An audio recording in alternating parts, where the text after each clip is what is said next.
जय श्री राम मित्रों, आप सभी का मेरे दिव्य लोक इस चैनल पर स्वागत है।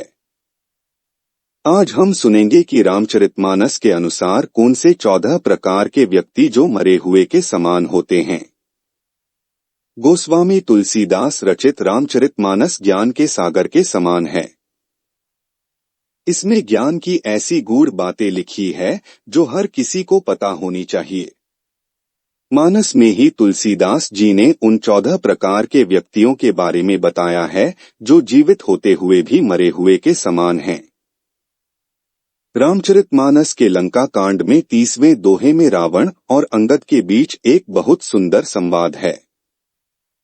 उस संवाद में जब रावण अंगद को अपनी शक्ति के बारे में बताता है, तब अंगद उसे धिक्कारते हुए कहते हैं कि वो तो पहले ही मरे हुए के समान है। तब अंगद उसे उन 14 प्रकार के व्यक्तियों के बारे में बताते हैं जो मृत ही माने गए हैं।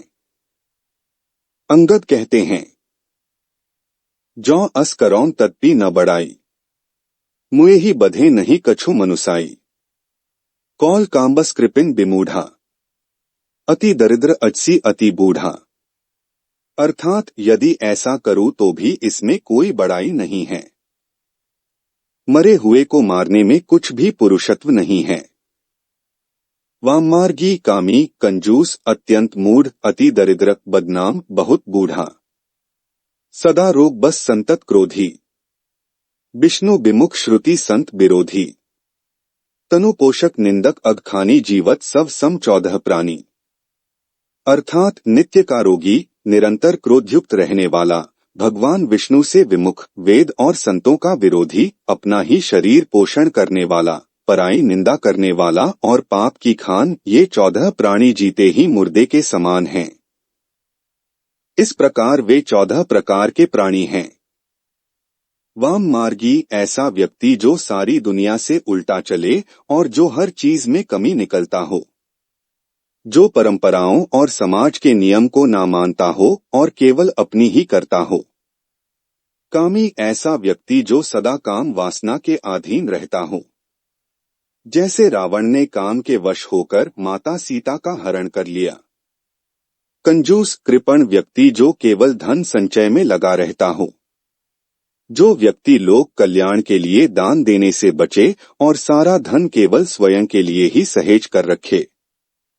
अत्यंत मूढ़, ऐसा व्यक्ति जो मूर्ख हो और सही और गलत के बीच में अंतर ना कर सके, जिसके पास अपना विवेक ना हो और जो बिना सोचे समझे ना करने योग्य कार्य भी करे। जैसे रावण ने हित अहित का विचार किए बिना ही माता सीता का हरण कर लिया। अत्यंत दरिद्र, दरिद्रता को भी शास्त्रों में श्राप माना गया है। ऐसा व्यक्ति जो अत्यंत दरिद्र हो वो भी मृत ही है। इसका वास्तविक अर्थ ये है कि जो दरिद्र हो उसे दुत्कारना नहीं चाहिए, क्योंकि वो पहले से ही कठिन जीवन जी रहा है। यथासंभव उसकी सहायता करनी चाहिए। कलंकित, ऐसा व्यक्ति जो अपने कार्यों के कारण बदनाम हो, जो घर, समाज और राष्ट्र में कुख्यात हो, वो भी मरे हुए के समान ही है, क्योंकि कोई भी उसका सम्मान नहीं करता। अत्यंत वृद्ध व्यक्ति भी मरे हुए के समान है, किंतु वो अक्षम और दूसरों पर आश्रित हो जाता है। उसकी शक्ति और बुद्धि दोनों अक्षम हो जाते हैं और परिवार वाले भी उसकी मृत्यु की कामना, ताकि उसे उस कष्ट से मुक्ति मिल सके।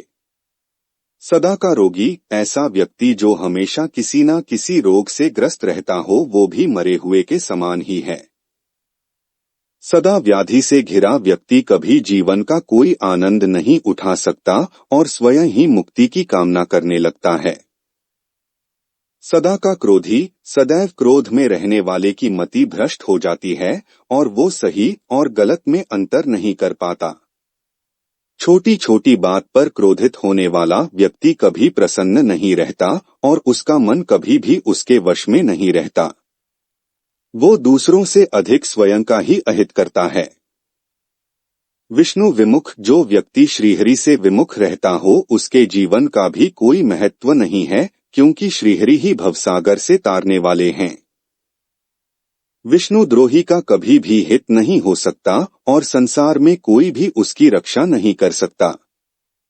जिस प्रकार विष्णुद्रोही होने कारण रावण भी अंततः मृत्यु को प्राप्त हुआ।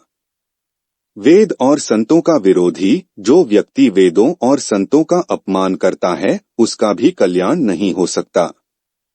वेद और संत दोनों समाज को सही मार्ग में ले जाने वाले हैं और उसका विरोध कर कोई भी सुरक्षित नहीं रह सकता। केवल अपना ही पोषण करने वाला ऐसा व्यक्ति जिसके जीवन का लक्ष्य केवल अपने ही शरीर का पोषण करना हो उसके जीवन का भी कोई मूल्य नहीं है। ऐसे व्यक्ति सदैव सोचते हैं कि हर चीज पहले उन्हें ही मिल जाए।